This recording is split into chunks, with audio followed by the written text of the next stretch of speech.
Good morning, Shlog fans. The dog and I are going for a bicycle ride. Sorry about yesterday. We didn't have a Shlog yesterday.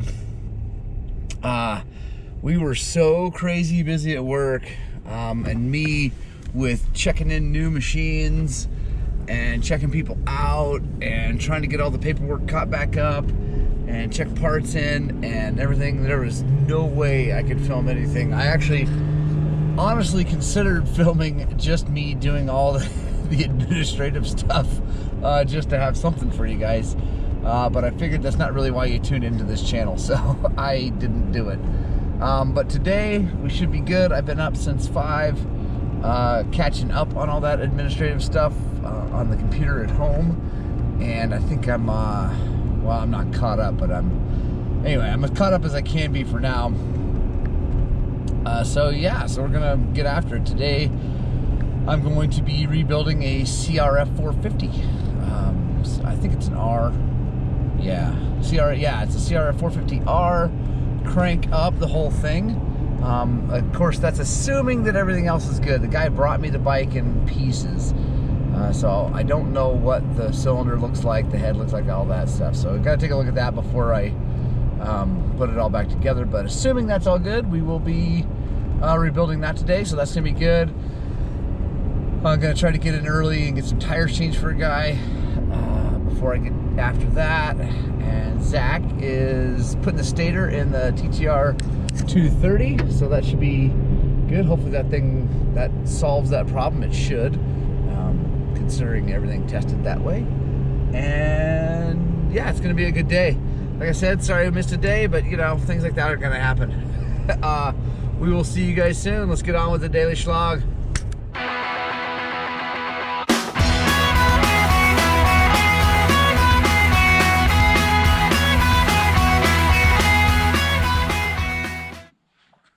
All right, back home. Great ride with the pup. Just a little over 4 miles, which is not terribly long for me, but she's getting even stronger, so it's awesome. She's not quite a year old, so we're still taking it easy on her. I want her joints to develop and her to be in great shape. So, but awesome ride. Perfect temperature this morning. It's awesome. So now let's get a cup of coffee, lunch made, and get to the shop.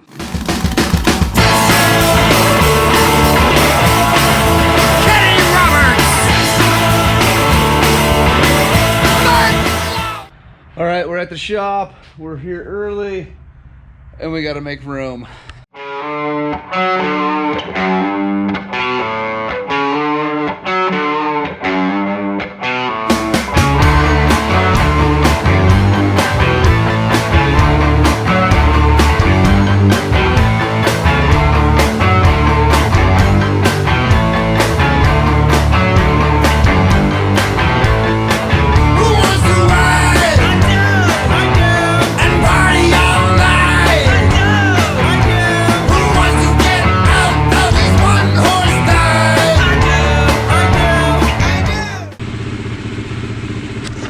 Alright, time to get to work. First things first, trying to diagnose this TE310, another spaghetti Husqvarna. It's leaking coolant, and I'm hoping against hope that it's just clamps. First thing though, check, it's low, so I'm gonna add some coolant, see if we can't make it leak or not leak. I'm gonna tighten up some clamps, and then we're gonna go on from there. Yeah, I'm looking for some help, guys. Not mechanic help, but I'm looking for someone who wants to come in for like an hour in the morning, help open this place up, take the trash out, sweep, get all the bikes pushed out. That would be huge. If you're interested in that, send me an email to morgan@highland-cycles.com. Put it right here. I need that help. That may turn into something bigger. If you're interested in trying that out, let me know. Okay, so I think this radiator hose right down there is leaking a little bit, and I think I can probably just snip a little off and slide it on. I think I've got enough hose there to do that, so I think that will solve that. It's just a tiny weep, but it does look like it is leaking even after I tightened it up, so it's probably cut a little bit. The next complaint on this thing was that the kill switch wasn't working, and confirmed, yes, that is correct. Took the kill switch apart, was jumping these wires to try to make it, and you know, everything seems like it's working good. And then I got a little further in, and there we go. Problem solved. So I'll reconnect those wires, and this thing will be all good to go there. Then we'll just service it and make it ready to rock and roll for him, because he wants an oil change and all that. So that's an easy one. I'm stoked. Hopefully that is a sign of how the day goes, because yesterday was a total crap show with all the people coming in, which is awesome. I love all you people. Thank you so much for the work. But I kept getting hung up and not getting work done. So really stoked to see this. We're going to carry this momentum forward through the day and hopefully get a lot of stuff done. Right on, guys. Super stoked. TBT. Brady met her at TBT, Oklahoma. Got our suspension back from Mr. Ian Houseman. Super happy. Ian's going to be stoked when he gets this thing this afternoon. New bladder kit on the PDS shock. All fully revalved, ready to rock and roll. This is going to be awesome, guys. This is going to be sweet for him. We'll get a report from him when he gets to actually ride it. All right, guys. Got a bunch of little things done. Now it's time for the 450. This is an 03, 02, no, not an 02, 03 or 04 CRF450R. Came to me just like this, and boxes of parts. So hopefully it's all here. Fingers crossed. I'm going to start by getting this cover off, flywheel off, sprocket off. Take all these bolts out of this side of the case.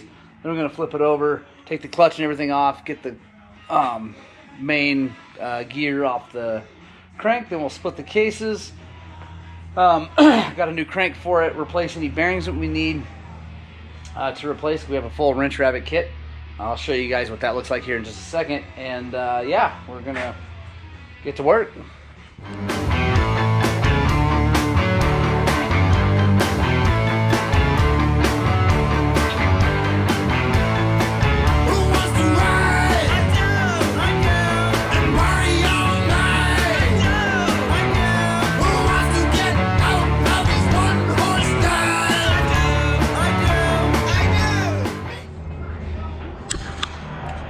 Let me show you something, guys. So Honda does this a lot. They put a funky little nut on here instead of having a nice, you know, hex, whatever. And sometimes you don't have that tool. If you're doing this in your garage or your shop or whatever, and you've got like everything else, you can make one just like that. Take an old junky Husky socket from Home Depot and cut it down. Works great. So don't be afraid to modify a tool to make it work, because like that socket was probably like $5, and I'm sure the tool for this thing is a lot more. So it was just easy. This is long. I did that a long time ago. Just take the die grinder, cut the thing up, and make it work. So comes right off, no big deal.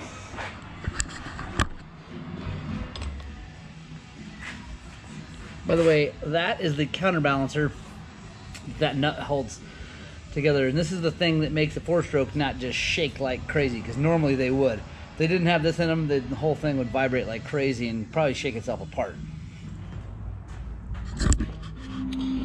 So KTM's not the first one to run a plastic oil pump drive.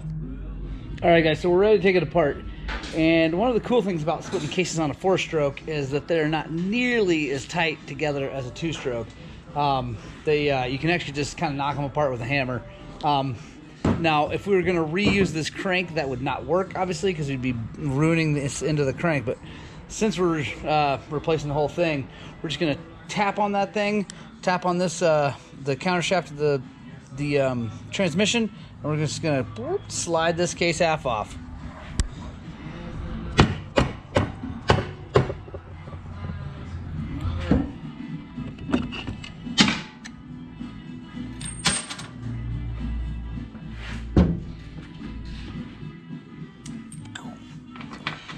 That thing that fell out, that's the oil pump. You got to be real careful about that thing.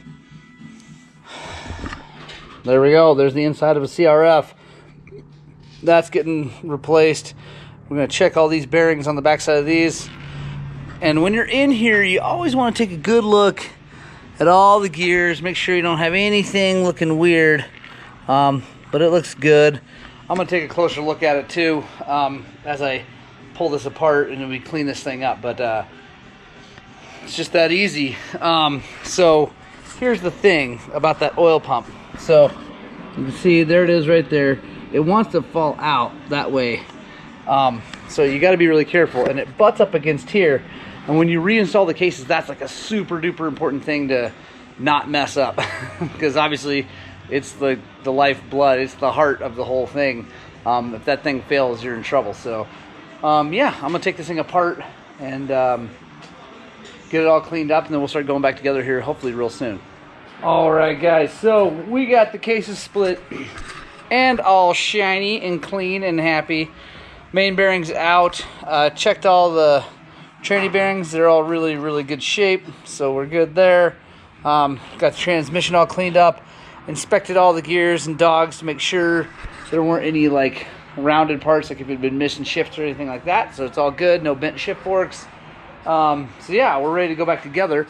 And as always on full motor rebuilds, if I can, they don't offer for everything. I like to use the wrench rabbit rig because it's awesome, because it's all the stuff in one box. So all the gaskets, O-rings, seals, even valve stem seals, some really fun foam to throw at Zach sheets. Ah! I'm trying to fight back. He's so mean to me. Come Vertex piston, bearings for the counterbalancer, so we'll check those. I think they should be great, but if we need to replace them, we can. All the transmission bearings, main bearings and seals, which is funny. Quick little tidbit of information for you guys. I believe Honda now is the only company that the main bearings on a 4-stroke come with seals. And that's because the motor oil is separate from the transmission oil on a Honda. KTM did that for a little bit. They didn't have it dialed in, so they quit doing that. Honda seems to be working just fine. Even the brand new bikes are running it. No real problems, so seems all right. Cam chain, water pump kits, seals and everything for that, and all the engine seals. And then there's the crankshaft. So it's pretty awesome. Everything in a box, ready to rock and roll. As long as you don't need to replace the cylinder or get a new cylinder, you should be good. I just inspected the cylinder for this thing this morning, and it is in great shape. So we are going to now start reassembling. So we're going to start by pushing the main bearings into the cases. Then we're going to slide the crankshaft in, get the cases together, and then probably next we'll go through, get the counterbalancer, all that stuff together. Try to get the bottom end together today before we leave, so that then tomorrow, put this thing in the frame, top end on, and it can be running tomorrow afternoon. All right, so real quick, I just want to show you, we got the right side case half, or main bearing in, right side main bearing in. The right side has these little keepers. So I want to show you, they're silly Phillips head screws. Well, I guess it's not silly. They got to be flush mount so they can't stick out and the crankshaft would hit them. So you want to use some red Loctite on those.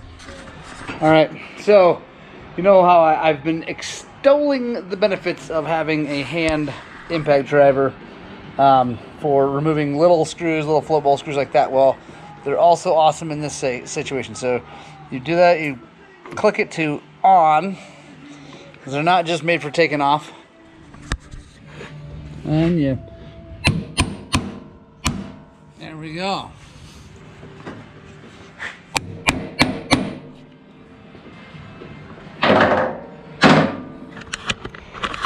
When I'm using the impact driver, I like to always use a metal hammer on it because it really helps to shock it and make it turn. I mean, you can use a dead blow or a rubber mallet.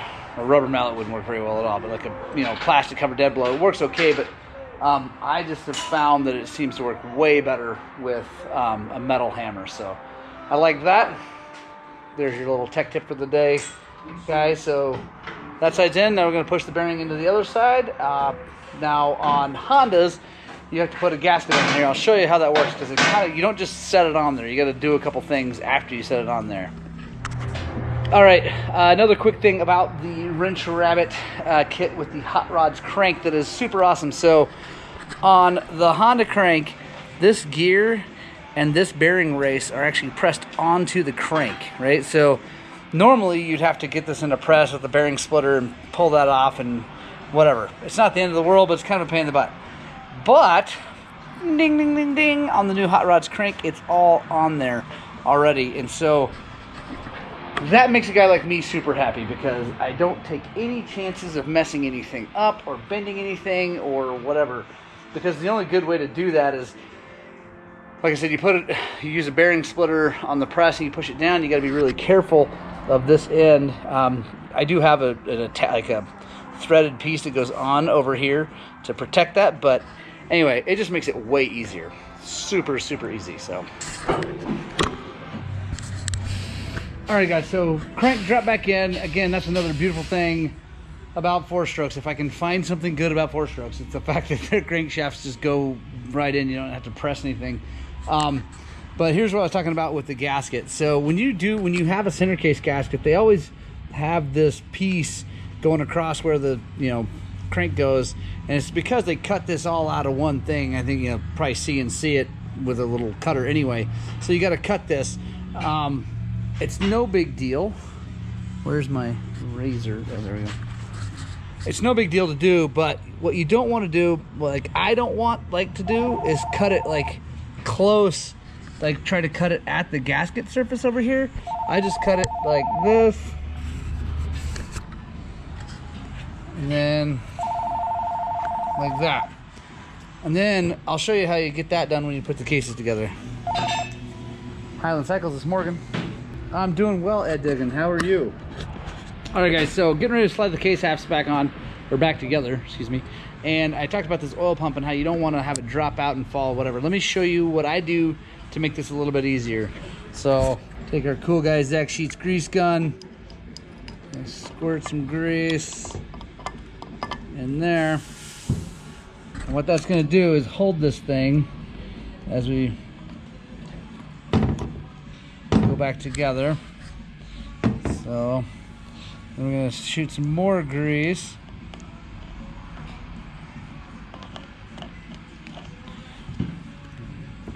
That. Now what that's going to do is allow me to flip this thing over and set it down on there without it sliding out. It's not, if it does slide out, you just take it back apart. It's not the end of the world, but you got to make sure it stays in there while it goes together.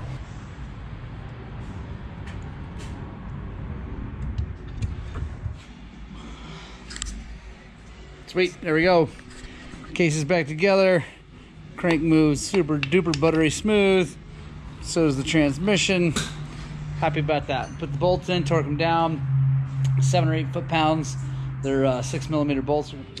All right, guys. So got the bottom end together. Still got to put crank seals in and the counterbalance and stuff like that. It's the end of the day, though.